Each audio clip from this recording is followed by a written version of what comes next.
आज हम इस वीडियो में जानेंगे कि सम संख्या किसे कहते हैं। तो चलिए वीडियो को शुरू करते हैं। सम संख्या, जिसे इंग्लिश में इवन नंबर भी कहते हैं। सम संख्या वे प्राकृतिक संख्या जो कि 2 से पूरी तरह विभाजित हो जाती है, उसे सम संख्या कहते हैं।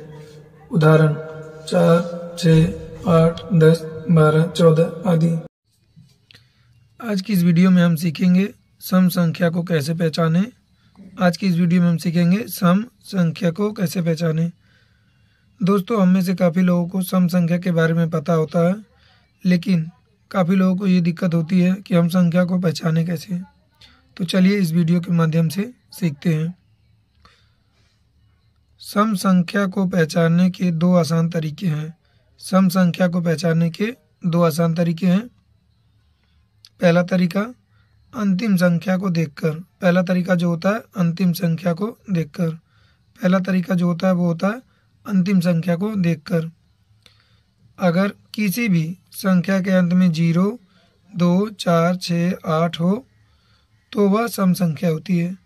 अगर किसी भी संख्या के अंत में 0, 2, 4, 6, 8 हो तो वह सम संख्या होती है। सम संख्या होती है। उदाहरण 2004, अंतिम संख्या 4 है। अंतिम संख्या 4 है, इसलिए यह एक सम संख्या है। चलिए एक और उदाहरण की मदद से समझते हैं। 8567, अंतिम संख्या 7 है। अंतिम संख्या जो है वो क्या है? 7, इसलिए यह एक सम संख्या नहीं है। दूसरा तरीका दी गई संख्या को 2 से भाग देकर। दूसरा तरीका जो है वो है दी गई संख्या को 2 से भाग देकर भी हम पता लगा सकते हैं कि वह एक सम संख्या है या नहीं है। दी गई संख्या को अगर आप 2 से भाग देकर भी पता लगा सकते हैं कि वह एक सम संख्या है या नहीं। अगर वह सम संख्या 2 से पूरी तरह कट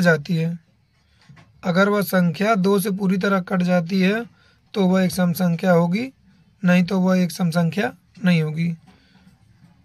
उदाहरण 6668, अगर हम इस संख्या को 2 से भाग देते हैं तो भाग देने पर शेषफल जो है वो 0 बचता है, इसलिए यह एक सम संख्या है। आज की इस वीडियो में हम सीखेंगे सम संख्या के योग का गुणधर्म। सम संख्या के योग का गुणधर्म। सम संख्या के योग का गुणधर्म का मतलब होता है कि अगर हम सम संख्याओं को जोड़ते हैं या विषम संख्याओं को जोड़ते हैं तो हमें क्या प्राप्त होता है। चलिए इस वीडियो के माध्यम से सीखते हैं। पहला, 2 सम संख्याओं को जोड़ने पर हमेशा एक सम संख्या प्राप्त होती है। 2 सम संख्याओं को जोड़ने पर हमें हमेशा एक सम संख्या ही प्राप्त होती है। उदाहरण की मदद से समझते हैं। 2 और 2 को जोड़ते हैं तो हमें 4 प्राप्त होता है। 4 एक सम संख्या होता है। ऐसे 20 और 20 को जमा करते हैं तो हमें 40 मिलता है। 40 भी एक सम संख्या है। दूसरा, एक सम और एक विषम संख्याओं को जोड़ने पर विषम संख्या ही प्राप्त होती है। एक सम और एक विषम संख्या को जोड़ने पर हमेशा एक विषम संख्या ही प्राप्त होती है। जैसे 4 और 5, 4 एक सम संख्या है और 5 एक विषम संख्या है। अगर हम इन दोनों को जोड़ते हैं तो हमें 9 प्राप्त होता है। 9 एक विषम संख्या है। एक और उदाहरण की मदद से सीखते हैं। 7 और 6, 7 एक विषम संख्या है और 6 एक सम संख्या है। अगर इन दोनों को हम जोड़ते हैं तो हमें 13 प्राप्त होता है। 13 एक विषम संख्या है। अगला, 2 विषम संख्याओं को जोड़ने पर एक सम संख्या ही प्राप्त होती है।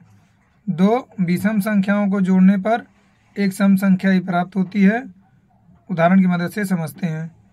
3 + 3 तो हमें प्राप्त होता है 6।